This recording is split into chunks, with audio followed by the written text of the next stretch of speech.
Kurt. Thanks for the pictures. I like the plan and kind of some of the ideas you have. I'll show you some things and show you how you can kind of play around on the website if you want to kind of customize something, or if you like some of these ideas and you want me to just customize a kit for you, so make sure you have the right connectors, wire, transformers, and all that. We can do that too. Just at the end, just send me how many lights you're thinking, and then we'll put something together, or feel free to play around on the website. But yeah, what I'm thinking in the front here, I know you mentioned you want to have some pathway lights along here to light the sidewalk, and I would definitely do that. I'd probably only put one or two kind of on this side, maybe towards the corner, and then maybe you stagger one and throw one here just to give you a little light in this garden bed. Obviously depending on what you're going to end up planting there, but I think that'd be a good way to get the sidewalk and get some of this bed. And then I think, yeah, you'd mentioned putting some up lights or some accent lights along the corners of the garage. I think would look great with the stonework. Another option you could do here too, I'll leave it up to you.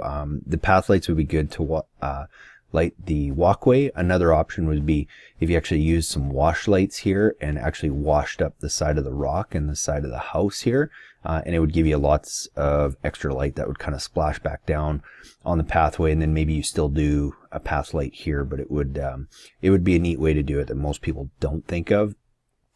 It really just depends on your preference. So maybe 3 path lights in here, or 2 wash lights and a path light there, and then you have your accent light on the garage here. And yeah, like you said, on the other side here too, I think that'd create nice balance if you had accent lights featuring the stonework on both sides, and then the front, like you said, the bedroom. Once you get that bed planted and stuff, again, same thing. I would either do one of 2 things. I'd probably just put maybe 2 accent lights up along the side here, or if you want to kind of get the peak too, you could look at putting one larger wash light in here that would just kind of wash this whole area. I think the accent lights on the side will probably stand out more. If you wanted to put them a little bit at the corner and kind of have them shooting towards the peak, might be a good way to highlight and accent all of that, plus still get to the top peak there. And then going around the side of the house, so this is where you can do 2 things. A lot of people just put some path lights here. I would say 4 to probably no more than 4 or 5. I'm guessing this is a pretty dark area of the house, so the darker the area, the fewer lights you can usually get away with. The 12-inch path lights that we have, you can usually spread those out, anywhere from 8 to 12 feet, again, just depending on how dark the area is. Something you might want to consider too, I know you have this here, but that's not really what you're going to want to feature. But if you did have a stronger wash light or accent light that kind of featured more the top portion of the house here, and then maybe path light, path light, path light, path light, it looks really good from a distance. And again, you're not trying to highlight this, you're kind of shooting beyond that. And most people aren't going to see that anyway, but they're going to see the top portion of the house lit up on the top, and then you've got a couple path lights more for when you're walking around, plus you have the accent light here. And I'd probably look at doing the same thing on the other side of the garden if you were to do that. Is you have an accent light or a wash light here that's going to kind of highlight the side of the house, and then I would feature maybe a couple path lights in here. And again, depending on what you're trying to plant in here, if you've got the 2 lights in here, you might want to consider a path light in the middle, more towards the front bed. You've got one over here that kind of does the walkway in that area, and then maybe you want to balance it with something in here. And what typically looks good if you are planning on putting any big rocks or boulders, if you can put those path lights near that, it always looks good because you get a lot of reflection off that, and then it helps the boulders stand out at night too, not just during the daytime. So hopefully that gives you some ideas. If you go to our website, you've probably been there, but lightingdoctor.ca, you can look at some of the kits, see if some of that stuff fits. Otherwise, you can kind of build your own kit, and this will give you an idea of what price you might look like. And again, if you know how many lights or what kind of lights, then let me know, and we can kind of customize something for you. But these are kind of the lights I'm talking about. The accent lights for the side of the house, the side of the garage would be these guys. So you can just add those to your cart. The path lights are the ones you'd have along the side and a little bit in the front bed. And then the wash lights, it depends on you. This wash light would be a little bit bigger, a little bit brighter, and I think would do a better job of getting to the top peaks of the houses if you wanted to do that on the side of the house.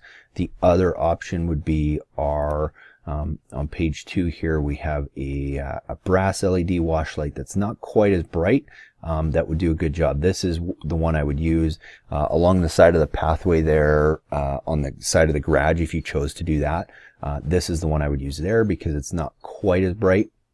So you really have two options, and we have another option that might be coming out shortly, but these are the ones right now that are really standard and do a good job. And then you can kind of put together a kit with wiring and stuff. If you look at the wiring kit that we do have, this one here will easily put 20 lights on it and have no issues. There'll be enough wire in there. You have 500 feet of wire, so you can just add that to your cart and it will easily complement up to 20 lights and give you a little bit of room if you don't use 20 lights to add on down the road. And then if you want to add another transformer, like you said, just add another one to your cart. But if you have an idea, again, of how many lights you want, just send me an email kind of with a quantity amount, and I'll put a kit together for you with the proper wire, transformer, and all that. So hopefully you find this helpful, and I look forward to hearing from you.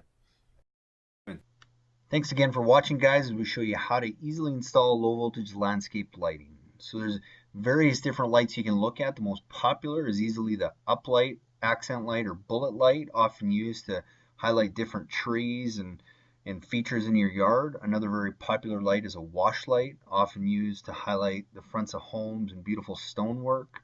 Path and garden lighting is also very popular to use to light walkways and garden areas and plant material down below, as well as hardscape lighting, which is used in different kinds of hardscapes as well as on fences and decks, and can also create some cool effects.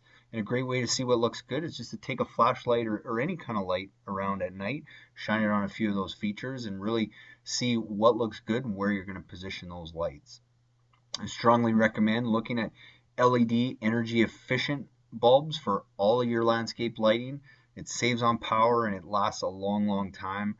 You see they only use 40 watts, 260 lumens, is very bright, and they still have that warm white look that you would find in an incandescent fixture. And if you have an existing landscape lighting system that is incandescent, it's very easy to retrofit with LED bulbs, again, just to save power and not have to be changing bulbs all the time.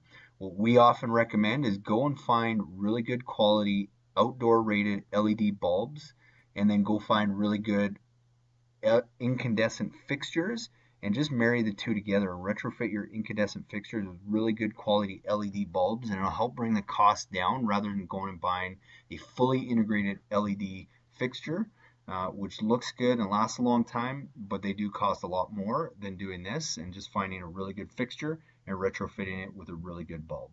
So once you know where you're going to put your lights and you have your lights picked out, the next step is to start placing your lights. So we've determined where they're going to go.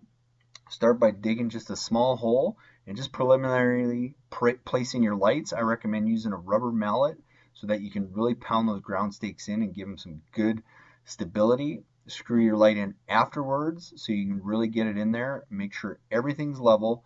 And then from there, you start laying out your wire once you got all your lights in place, and be sure to leave extra wire at every fixture just to give yourself some wiggle room. Connecting the lights is quite simple. When you make your splice in your wire, you'll have a wire going in and a wire going out for each connection, as well as your fixture wire, and at every light you're going to have two of those connections. I recommend a good waterproof connection, either a gel-filled snap lock connector or these gel-filled DBRY connectors that come in two parts, that you have a moret that screws on and keeps the wires tight, and then the wire fills into a gel-filled tube that keeps the water out. So just be sure to make sure you're getting good waterproof connections that keep the wires free of the elements, as well as keep them from pulling apart. The next step is selecting your transformer.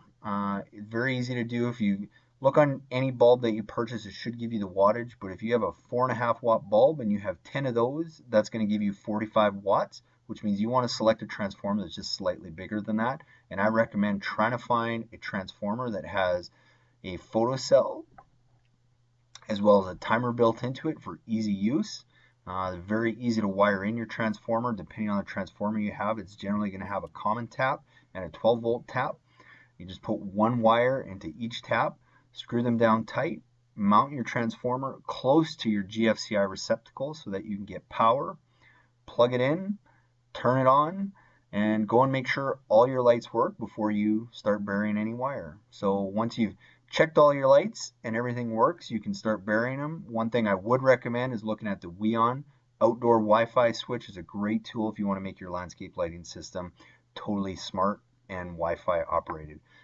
To bury the wires, very easy with a flat-ended shovel, creating a trench that's 6 to 8 inches deep, spreading the turf open and pushing that wire down and stomping it down within no time at all. It looks like you haven't even been there. And in the mulch, it's just a matter of pulling it back and creating a path to lay down that wire, stapling it down and burying everything over that. So hopefully that helped. And if you have any questions, by all means, you can always reach out to us and follow us on Facebook and YouTube.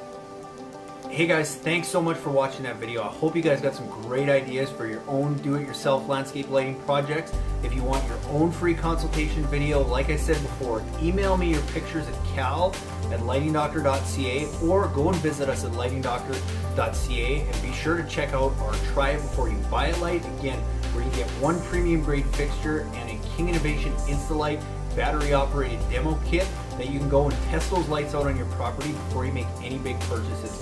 So I hope to see you guys again soon. And again, go get your free consultations by emailing your pictures or visit us at lightingdoctor.ca. Thanks so much for watching.